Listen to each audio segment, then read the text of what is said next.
ரொம்ப வருஷமாக வேலை வெட்டி இல்லாததுனால வருமானம் இல்லை. இருந்தாலும் இந்த வருஷம் எங்கள் பாப்பாவுக்கு ட்ரெஸ் எடுத்து கொடுக்க முடியல பர்த்டேக்கு. பாப்பா கிட்ட சொன்னேன், பர்த்டேக்கு ட்ரெஸ் எடுத்து கொடுக்க முடியல, அடுத்த வருஷம் கண்டிப்பாக நிறைய ட்ரெஸ் எடுத்து கொடுக்குறேன்னு சொன்னேன். அதுக்கு பாப்பா என்ன சொன்னாங்க, ஓப்பா நீ இந்த வருஷம் ட்ரெஸ் எடுத்து கொடுத்தாலும் குமிஞ்சு தான் கிடக்கும், ஏற்கனவே பீரோவில் நிறைய ட்ரெஸ் இருக்குது, நான் அதையே போட்டுக்கிறேன், புதுசெலாம் ஒன்றும் வேண்டாம் அப்படின்ட்டாங்க. பாருங்களேன், இந்த காலத்து பசங்க வந்து எவ்வளோ வந்து ஒரு மெச்சூர்டாக இருக்காங்க. அந்தளவுக்கு ஒரு மெச்சூரிட்டி. இப்போ என்ன 11 வயசு, இந்த 11 வயசில் எவ்வளோ மெச்சூரிட்டி அவங்களுக்கு. ட்ரெஸ் எடுத்து கொடுக்க முடியல அப்படின்னு சொன்னால், நீ ட்ரெஸ் எடுத்தாலும் குமிச்சு தான் கிடக்கும், பீரோவில் ஏகப்பட்ட ட்ரெஸ் இருக்குது, ஏற்கனவே நிறைய ட்ரெஸ் இருக்குது என்கிட்ட அப்படிங்கிறாங்க. எனக்கு என்ன வருத்தம்னா, நம்ம எப்போ வேணால் ட்ரெஸ் எடுத்துக்கலாம், எப்போ வேணால் என்ன வேணால் வாங்கிக்கலாம், ஒன்றும் பிரச்சனை இல்லை. ஏதோ இந்த டைம் கொஞ்சம் சிரமம், பட் இந்த டைமும் சரியாயிடும்.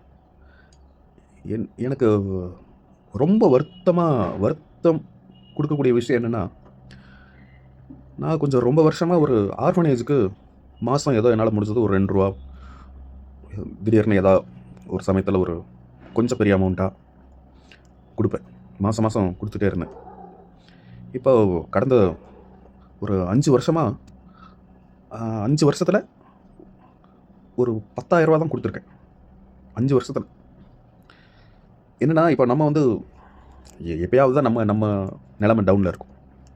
மற்ற டைமில் நம்ம ஆசைப்படுறது, நினைக்கிறது எல்லாமே வாங்கிடுவோம், ஒன்றும் பிரச்சனையே இல்லை. ஆனால் அவங்களுக்கு, பீப்புள் வித் டிசபிலிட்டி, அவங்களுக்கு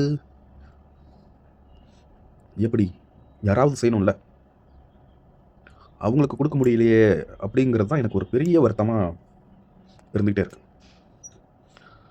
ஸோ பார்க்கலாம், நல்ல ஒரு பெரிய வேலையாக கிடைச்சதும் அவங்களுக்கு நிறைய செய்யணும்.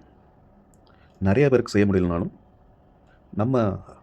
நமக்கு தெரிஞ்ச இயலாதவங்களுக்கு, டிசேபிள்டு பீப்புள், அதாவது ஒரு இவனுங்க பேர் வச்சானுங்கள மாற்றுத்திறனாளின்னு பேர் வச்சுட்டா எல்லாமே கிடச்சிரும்ன்ட்டு நான் அப்படி சொல்ல மாட்டேன்.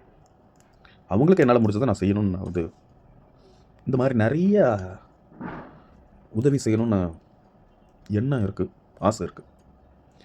ஃபீஸ் கட்ட முடியாத பசங்களுக்கு ஃபீஸ் கட்டணும், கல்யாணத்துக்கு பணம் இல்லாமல் இருக்கிற புவர் பீப்புள்ஸ், அவங்க கல்யாணத்துக்கு ஏதாவது ஒரு அமௌண்ட் ஹெல்ப் பண்ணணும். இந்த மாதிரிலாம் இருக்குது.